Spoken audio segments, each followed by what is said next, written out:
Em nome do Pai, do Filho e do Espírito Santo. Amém. Louvado seja o nosso Senhor Jesus Cristo.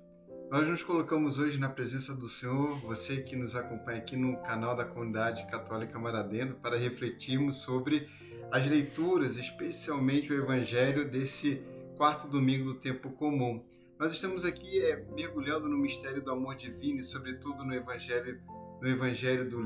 Evangelho escrito por São Mateus. Podemos já descobrir no começo Jesus falando dele mesmo. E em que momento Jesus fala claramente dele mesmo? Quando nós olhamos Mateus, no capítulo 5, ele vai falar sobre as bem-aventuranças. E quando o nosso Senhor fala sobre as bem-aventuranças, não está falando de algo distante dele. O Senhor não está nos colocando diante de uma fantasia idealizada, de um projeto de Deus, mas exatamente nos mostrando o seu projeto de vida, a sua forma de viver, o seu estilo de viver.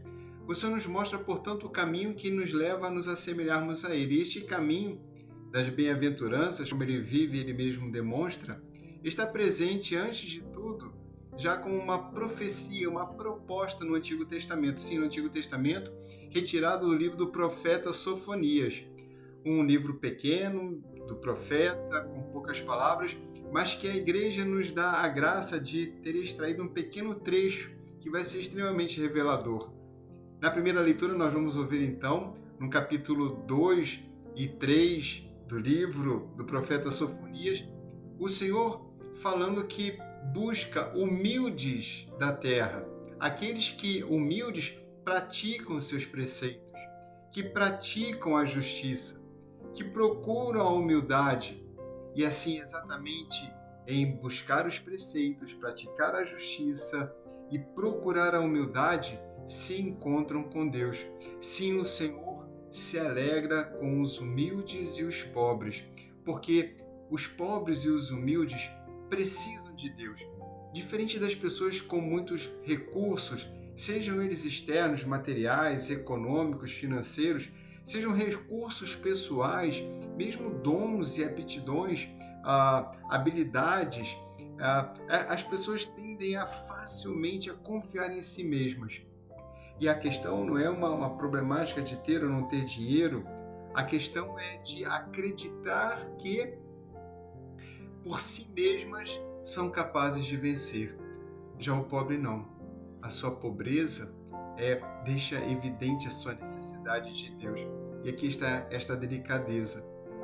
A pessoa que pratica a justiça, sobretudo quando nós vemos essa palavra justiça, antes de levarmos à justiça social, ela é consequência de uma outra justiça, a justiça social.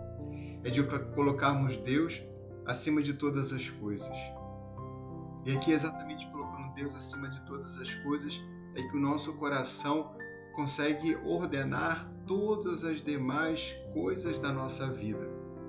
Ordenar os valores, as coisas que são mais e menos importantes, a liciedade ou quanto que realmente são justos e importantes os nossos desejos. A justiça é colocar Deus por primeiro, buscar Deus por primeiro. E assim, nessa prática dos humildes, daqueles que não negam a verdade, e qual é a grande verdade mais profunda nossa dos seres humanos? É que fomos criados. Nós não podemos criar uma célula nossa, podemos replicar células, mas tirar do nada, ninguém pode. Ninguém poderia imaginar a beleza do que cada pessoa, cada ser humano é. Com tantas pessoas no mundo, cada pessoa sendo uma, única, irrepetível. É dentro deste reconhecimento de uma verdade que se expressa aos nossos olhos, basta olharmos ao redor, que nos colocamos diante de uma vida na qual somos então convidados a colocar Deus por primeiro, porque nesta prática de colocarmos Deus por primeiro, diante da realidade que nos cerca, diante da nossa insuficiência, colocamos toda a nossa esperança nele. Uma esperança que nos faz olhar além desta realidade do mundo no qual vivemos, além dos amores que experimentamos, das coisas que possuímos, Enfim, essa esperança nos leva a algo maior. Quando o Senhor nos coloca, portanto, quando vai ao monte, se senta e começa a ensinar, estamos diante de uma realidade tão tranquila. Ele vai nos falar dos pobres de espírito e a relação deles com o reino dos céus.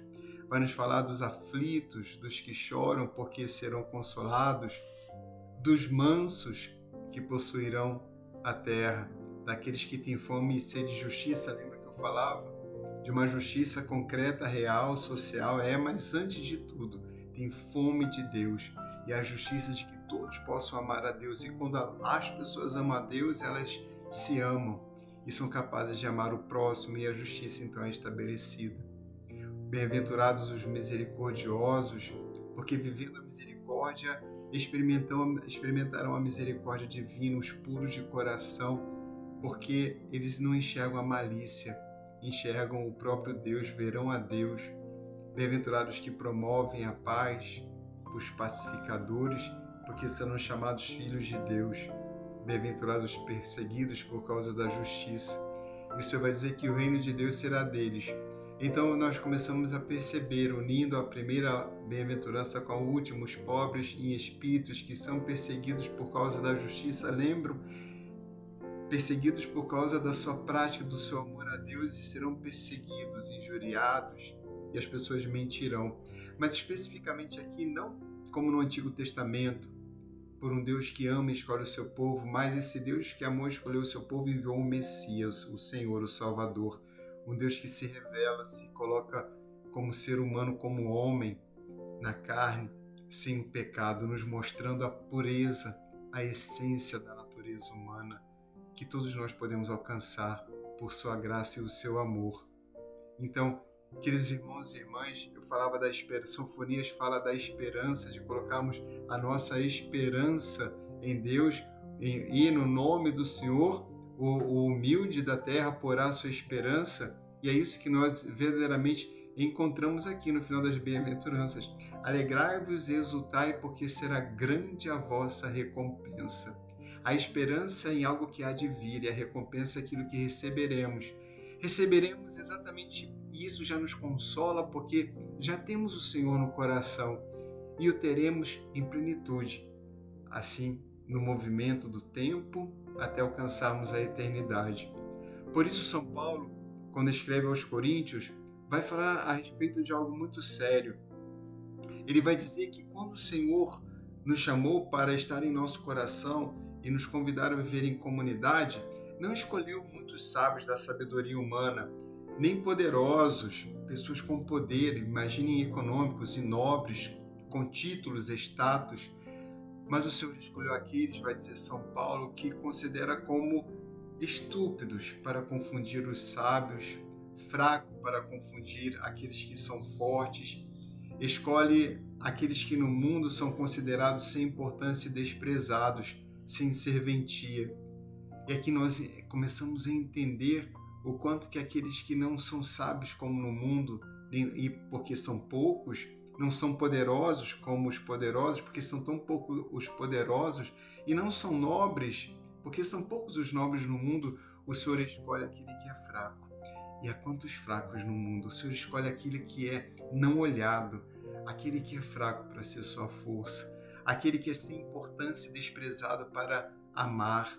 O Senhor escolhe aquele que não tem serventia para fazer dele seu templo e sua morada. E aí então começamos a entender o quanto que não correspondermos aos valores do mundo no que diz respeito à nossa essência, que é amar. A nossa essência, que é amarmos a Deus acima de todas as coisas. Estamos num caminho no qual o Senhor nos ensinou, mostrou, e começamos a descobrir de modo misterioso que esse caminho é Ele mesmo. Que assim, quando vivemos dentro dessa realidade humana, com a motivação divina, por amor a Deus, amor a Jesus, respondendo a sua palavra, respondendo à orientação que a igreja nos faz, e então podemos ter a certeza de que aquilo que está escrito há de acontecer. A esperança vai ser alcançada, a recompensa recebida e que esta glória que temos aqui na terra, qualquer que seja, é uma glória que se revela uma glória em Deus.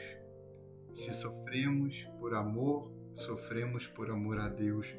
Se nos alegramos neste amor a Deus. Se nós perdemos, estamos em Deus. Se nós ganhamos, estamos em Deus. Se vemos alguém precisando de ajuda e ajudamos, o fazemos por Deus. Se tentamos ajudar e não conseguimos, também é por Deus. Se não conseguimos agora, vamos tentar novamente. Tudo isso não para provar nada, porque o amor já foi provado. O amor me amou. O amor amou você. Não é para provar, é apenas para estar com toda certeza na presença de Deus e um dia ter a graça de tê-lo à nossa frente e contemplá-lo face a face. Deus é a riqueza do pobre, do fraco, daquele que não é muito sábio. É assim que então ele se torna hoje a nossa maior riqueza. Assim fez Jesus, nos mostrando o seu grande amor pelo Pai.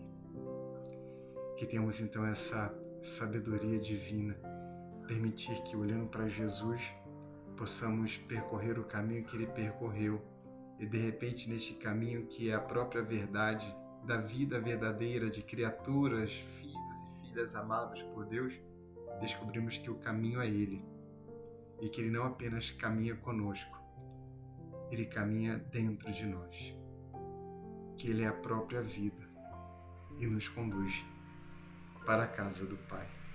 O Senhor esteja convosco. Abençoe-vos o Deus Todo-Poderoso, Pai, Filho e Espírito Santo. Amém.